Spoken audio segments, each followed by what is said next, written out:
Okay, on to the proof, the evidence for the hypothesis that Israel caused the Bronze Age collapse. And well, we're just going to see scripture.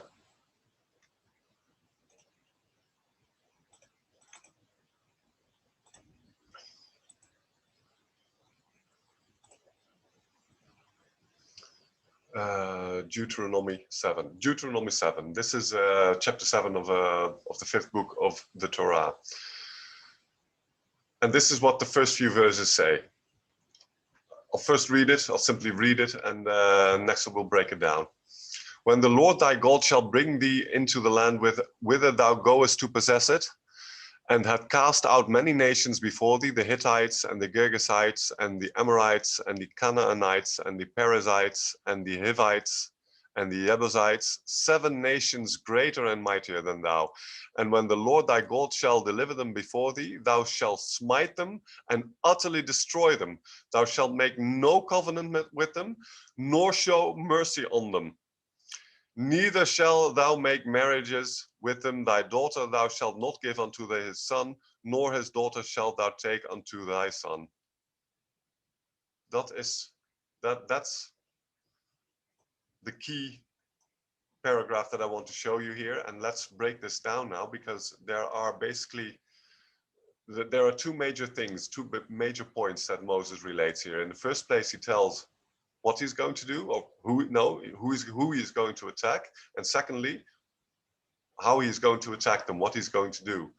And what he says is that he will attack these 7 nations, prominently among them the Hittites, because this is so important, because the Hittite collapse, the destruction of the Hittites was basically, let me enlarge this a bit, basically the central event of the Bronze Age collapse.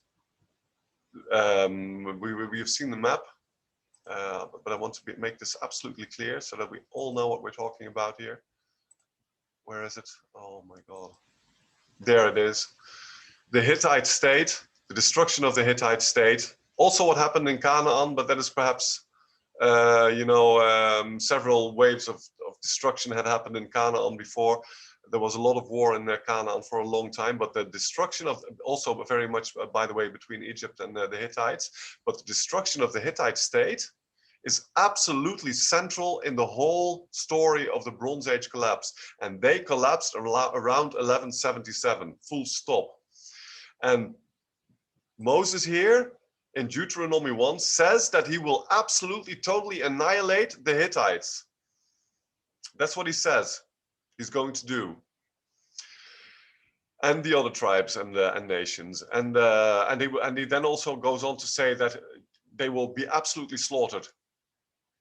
They're going to get annihilated, absolutely, totally killed, and they will not take their daughters, they will not take the livestock, they will not just kill the men, but everything and everybody else, and basically,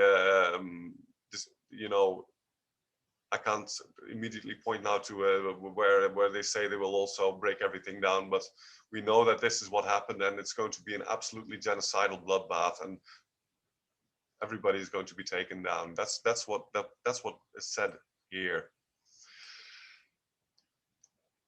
Again, the Hittites are very central in this, because that is the most obvious thing, the most obvious event of the Bronze Age collapse. I can't stress this enough.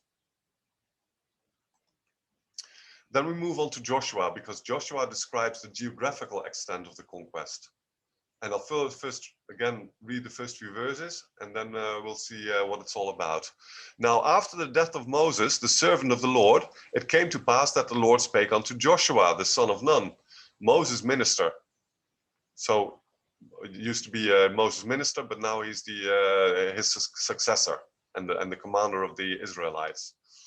Moses, my servant, is dead. Now therefore arise, go over this Jordan, thou and all this people, unto the land which I do give to them, even to the children of Israel. Every place that the sole of your foot shall tread on, that have I given unto you, as I said unto Moses. Let me read that again. Every place that the sole of your foot shall tread upon, that have I given unto you, as I said unto Moses. And now here it comes. From the wilderness and this Lebanon, even unto the great river, the river Euphrates, all the land of the Hittites, and unto the great sea towards the going down of the sun shall be your coast. That is the geographical extent, this here, of the Canaanite conquest. And now let us see what that means. From the wilderness in this Lebanon, so that means the Levant. I'm going to go back to the map now in a bit, but unto the river of the Euphrates and all the land of the Hittites. These are the three main things.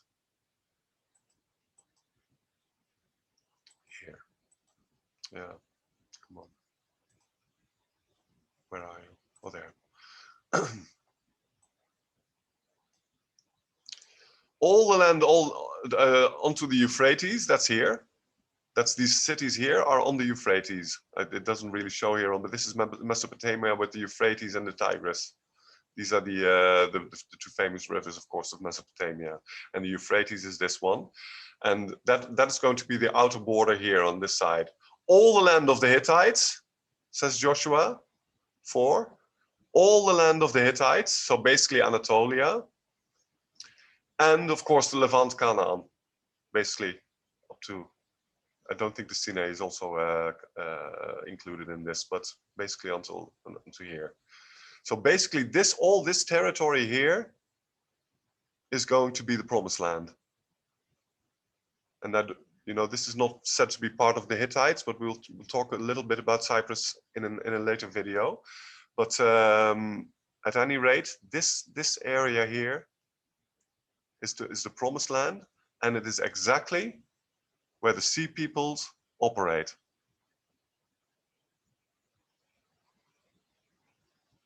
And what happens is exactly what we know from mainstream history, that it is an absolute bloodbath. Everything is annihilated. The Hittites are never heard from again. And Canaan is depopulated. All these kingdoms are annihilated, are completely destroyed. Nobody ever hears from them again. The Amorites, okay, there were some leftovers of the Amorites, but all the rest were just, as I said, the Hittites.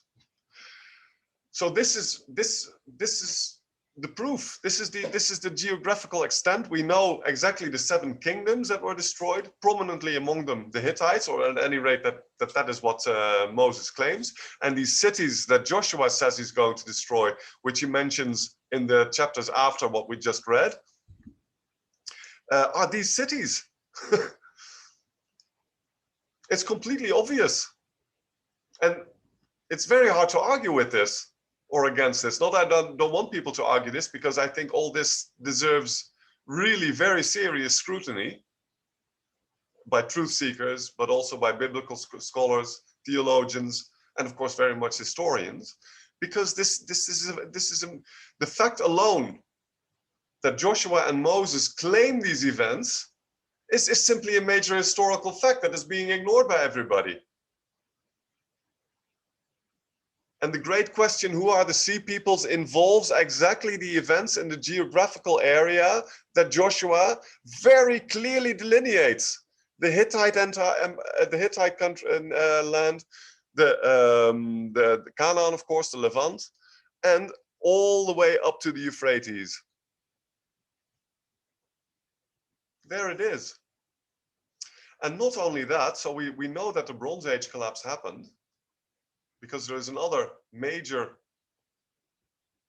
bit of, crucial evidence, self-evident evidence that I want to show you, because all these events happened around 1177. Moses died around 1177. We can say this now because we know that he died on the eve of the conquest, so on the eve of the Bronze Age collapse. So that must have been 1177.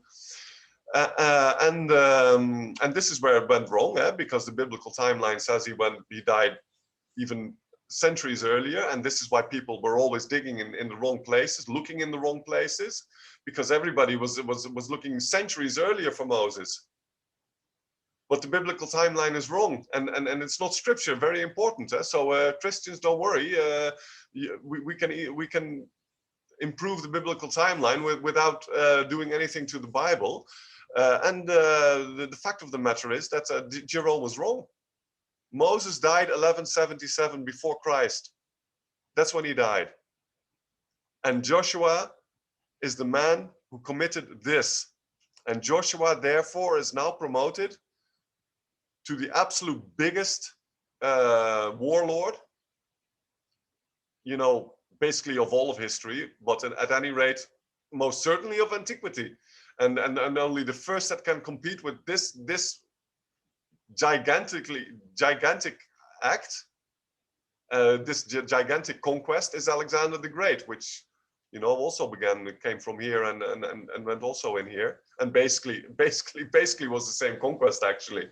So Alexander, yeah, very much similar conquest actually. Now that we look at it, same territory, went into Egypt, went into Assyria. Okay, he ended up much further, but the core empire of the Persians was this. So yeah, very similar area. But at any rate, Joshua is by far the biggest warlord, the biggest general, the greatest general of this era, and they did this. They did this. The Hittite state was destroyed only once, and it happened in 1177. And Joshua claims he did it, and he actually describes how he did it. And it's a wonder that we now have a text that we can say that sheds direct light, bright daylight, really, on exactly these events in 1177 BC, and it's unbelievable that we have such a direct record. We have some other records of these events, also from the Hittite states, from Amorite rulers from Egypt, but nothing comparable at all, of course, to the Torah. And now I'll show you the next bit of evidence, which is very important to self-evident, namely back again to this map. 1177 BC is the destruction of everything, and then there is a dark age. There's a dark age in Greece, and only 800 BC is there a first sign of a recognizable culture, namely Homer, but that's almost 4 centuries later. And this map is, very importantly, Canaan, 1000 BC. And this is the first recognizable political entity in Canaan after the Bronze Age collapse. And this is about 150 years after the Bronze Age collapse.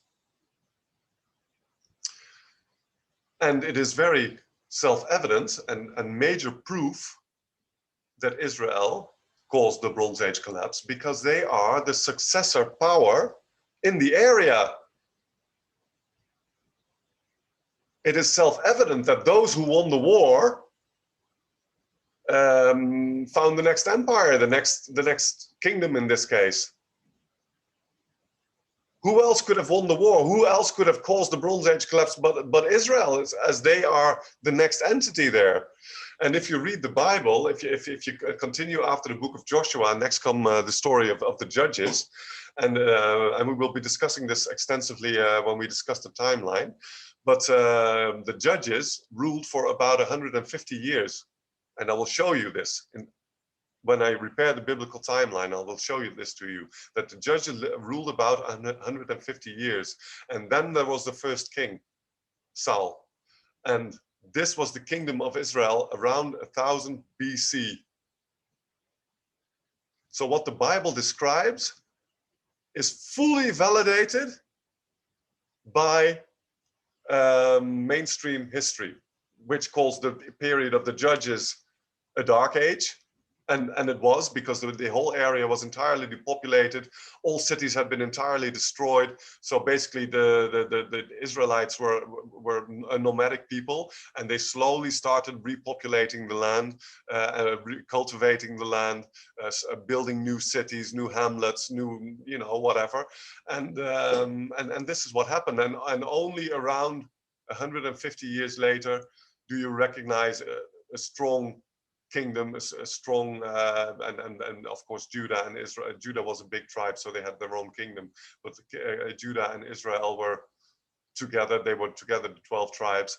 And this is the first major political entity in the area after the Bronze Age collapse. And it is self-evident and very strong proof indeed, that Israel must have caused the devastation preceding their rise in the area.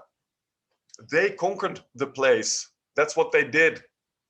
They describe it in the Bible, and what went wrong is that Jerome said that Moses lived in 1500, and we obviously cannot validate the Canaanite conquest in 1500 BCE, but we can validate it very much so in 1177 BCE, because the successor empire is Israel, the kingdom of Israel and Judah in Canaan, and 150 years earlier, what is described by Joshua and Moses is exactly what we know happened in that event, the destruction of these 7 nations in that exact geographical area that Joshua describes in Joshua 1.